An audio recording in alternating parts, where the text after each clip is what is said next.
Hi everyone, let's talk about Kingdom Rush, A Rift in Time, which again is on Kickstarter. Link is in the description to the campaign page and you can see all of the good final stuff there. If you haven't seen it and you would like to see a playthrough of one of the scenarios of the prototype that I have, that's linked in the description as well. If you are inquisitive though and you want to know what I think and your curiosity cannot be sated until you know what I think about it, this is the video for you. I really like it. I don't know anything about Kingdom Rush. Well, I do now. I hadn't heard of it before. It's a very popular series of mobile games and it's on Steam as well. And it's tower defense, which is something I was familiar with before. The Defense Grid is probably the last big tower defense game that I played. I know there's a board game that's supposed to be coming out of that or is on Kickstarter or something. That's another issue there.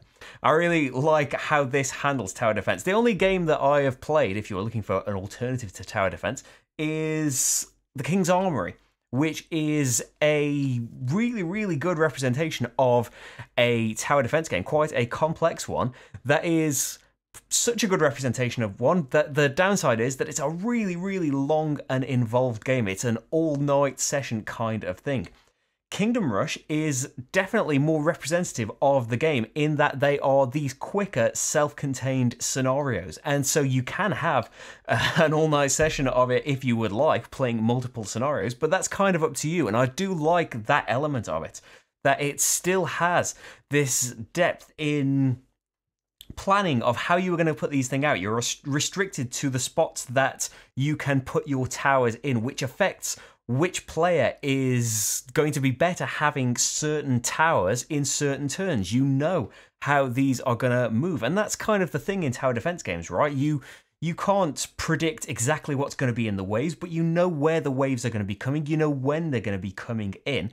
And you can, with that limited knowledge, you can have some idea of who would be best to have these towers. And that's where this kind of cooperative card drafting upgrading system comes in, which I absolutely love. I can't think of, I'm sure that's something somewhere along the line, some other game has done something similar, but I can't think of one where you start off with a hand of very basic towers, level 1 towers that don't do very much, but you still have hordes that you want to destroy. And so it would be nice to play all of these towers. Sometimes it's just going to be that, oh, no hordes are close enough to me and none of my towers work, so obviously I'm just going to pass a few along this round.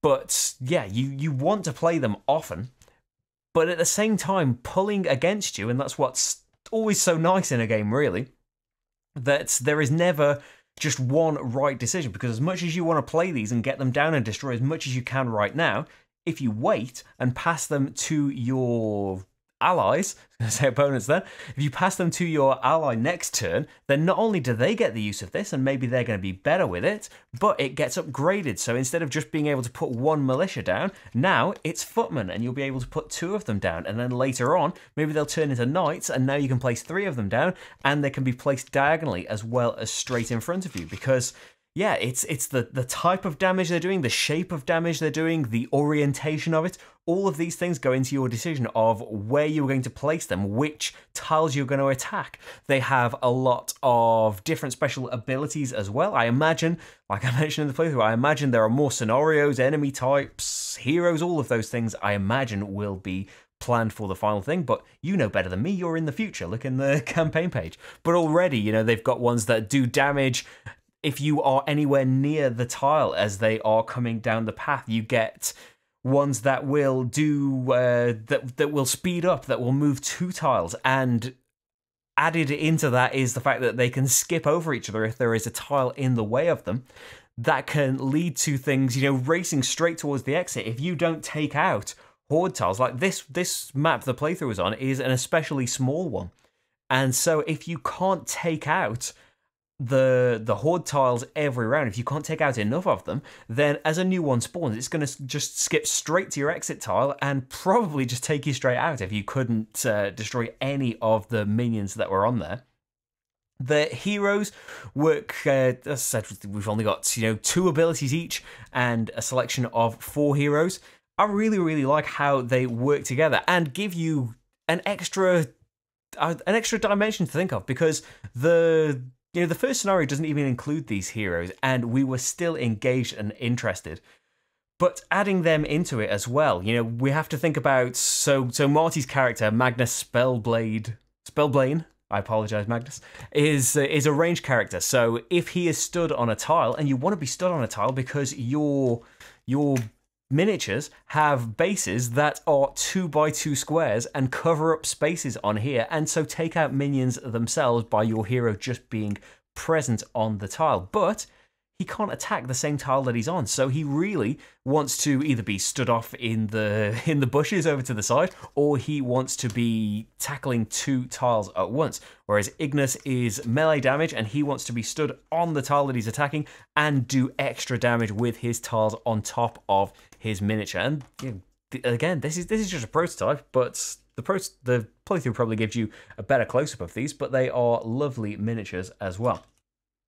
It's just a really, really nice combination of all of these different elements, the different types and difficulties of minions, all of the different towers that you've got available, and there are even better level 4 towers available from the 3rd scenario, I imagine, onwards. I've only got 3 scenarios, so in the 3rd scenario there are those more advanced towers. In the different heroes that you've got and the different abilities that you've chosen to give them, I think that, yeah, it's definitely it's a lighter game. There's not that much overhead in terms of, you know, the rules and how all of these things interact, although I imagine with more abilities and maybe more towers and things there will be more to keep in your head. But the turn structure is relatively simple, so it's not a crazy complex game. If you are looking for something meatier and heavier, then yeah, King's Armory is something to look at if you are in the market for a tower defense. But that extra complexity and depth does come with, yeah, it takes a lot more time and a lot more investment in learning to get into it. But while this is a simpler game, you know, rules-wise, it's still a very interactive puzzle between the players of how you are going to achieve your goals. You can always see, you know, the bare minimum you need to do. You can see what is going to lose you the game immediately, and from there you work out what you absolutely need to do and then what you can do. Is it better for me to just get a few points of damage on this tile, or am I better off swapping this tower with you, because then it's going to be upgraded and we can see that, oh, next turn this tile is going to be right in front of you and you are in the perfect position to place that tile down.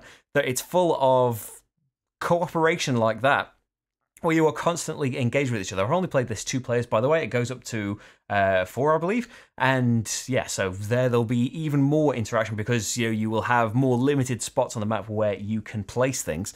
But yeah, just in our 2-player games, we were constantly having to chat and discuss what was the best course of action, and that's always great in a cooperative game, isn't it? I imagine that, yeah, if someone wants to steamroll it and be an alpha player, they can still see what's going on. You know, your hand of cards is your own, although you're under no obligation to keep all of that secret. I imagine that someone could take control if that's a big problem in your cooperative group, but that's not really a slight on Kingdom Rush itself. It's kind of inherent in a lot of cooperative games, but there is kind of there is a lot to keep track of that might mitigate that. But hey, that's not really a problem for your group, is it? I hope not. Overall, yeah, I've really, really loved that. I've played a limited amount of Kingdom Rush now because, as I said, I only found out about it when this game got announced. And yeah, aside from Detective was Lucky Duck striking out on their own original thing, and I imagine that they'll continue to do that in various forms, but they were, the way that they kind of came about doing Vikings Gone Wild and Zombie Tsunami, which I didn't play because that was a 3-player minimum game, and Jetpack Joyride. They are, you know, they're cardboard interpretations of these very popular mobile games. And Jetpack Joyride is probably the game that I had played the most. I played that when it came out, however many years ago, played a ridiculous amount of it, so I was very familiar with that, and was very, very impressed with how that translated to the board game version as well, how they interpreted all of the various elements of the game. That's a game where you are just zipping up and down and trying to avoid lasers and collect coins. And that became a real-time polyomino placing, trying to get through this map by placing polyominoes as quickly as you could to get to the end and collect the most coins along the way. It's a really great interpretation of it. And at the same time, this kind of lighter, this light-hearted, kind of casual tower defense mobile game that is, it's free to play if you want to try it out.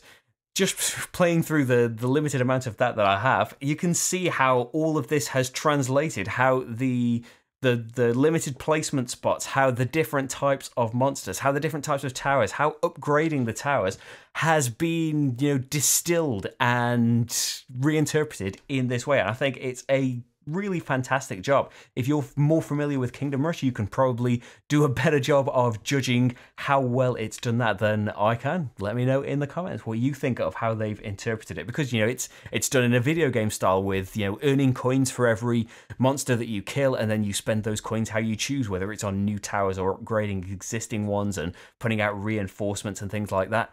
Anyway, I feel like I'm just going to keep rambling on at this. I really, really enjoyed Kingdom Rush, but the playthrough is there, and hopefully that has influenced your decision the most. Or piqued your interest or whatever. I'm going to go now. I have spoken about Kingdom Rush, and that was what this video was about. Look up more to see me talk about more games, or play through them maybe. Bye!